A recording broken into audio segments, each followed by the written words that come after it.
নতুন করে জ্বলছে বাংলাদেশ। সেনাবাহিনীর গুলিতে গোপালগঞ্জে নিহত একাধিক।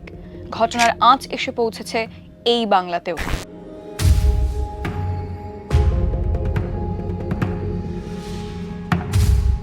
বছর ঘুরলেই পশ্চিমবঙ্গে ভোট।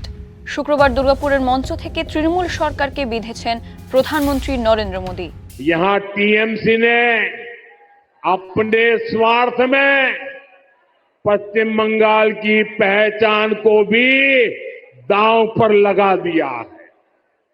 इसके लिए यहां घुसपैठ को बढ़ावा दिया जा रहा है, घुसपैठियों के फर्जी कागज बनाए जा रहे हैं। इसका एक पूरा इकोसिस्टम यहां डेवलप किया गया है। ये पश्चिम बंगाल की देश की सुरक्षा के लिए खतरा है। বাংলায় কথা বললেই কি বাংলাদেশে অনুপ্রবেশকারী? এই প্রশ্নে শুরু হয়েছে সংঘাত। প্রতিবাদ জানিয়েছেন তৃণমূল নেত্রী মমতা বন্দ্যোপাধ্যায়। আমি সব ভাষাকে সম্মান করি, কিন্তু বলতে পারেন আজকে একটা নোটিফিকেশন করে বলছে বাংলা ভাষায় কথা বললেই তাদের ডিপোর্ট করে দাও, ডিপোর্টেশন। কেন? ওরা জানে না বাংলা ভাষায় কথা বলার সংখ্যাটা সারা এশিয়ায় দ্বিতীয় আর সারা পৃথিবীতে পঞ্চম। আমি গুজরাটিও জানি, মারাঠিও বলতে পারি, পাঞ্জাবিও বলতে পারি, আসামিজও বলতে পারি। তার কারণ যত ভাষা শিখি তত ভালো। আমার এখানে যাদের নিয়ে যাওয়া হয় মজদুর, তারা স্কিল মজদুর। তারা না থাকলে তাদের কাজ হবে না বলে নিয়ে যায়, দয়া করে নয়। আর আমাদের এখানেও জেনে রাখুন, আমি একবার নয় বারবার বলবো, 1.5 কোটি বাইরের স্টেটের লোক এখানে কাজ করে। আমরা খুশি যারা কাজ করে।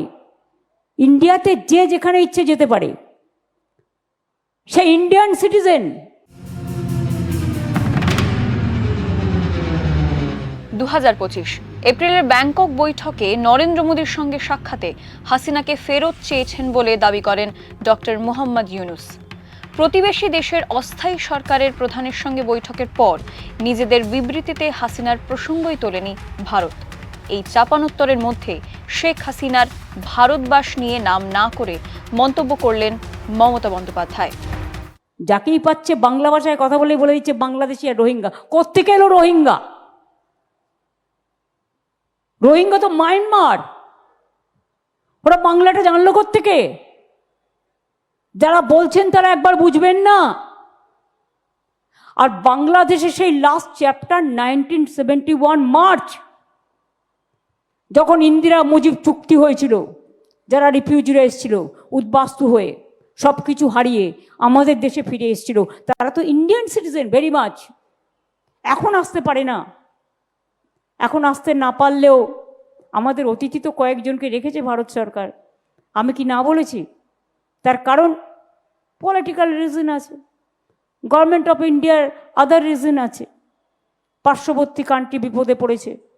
কই আমরা তো কখনো বলি না। তাহলে আপনারা কেন বলবেন বাংলায় কথা বললেই বাংলাদেশি হয়ে গেল? 2015 সালে ঢাকা সফর করেন মমতা বন্দ্যোপাধ্যায়। গণভবনে তাকে বোনের আদরে আপ্যায়ন করেন শেখ হাসিনা। শেখ হাসিনা কলকাতা সফর করেন 2019 সালের নভেম্বরে। ভারত বনাম বাংলাদেশ ইডেনে প্রথম পিং বল টেস্টে অতিথি হিসেবে।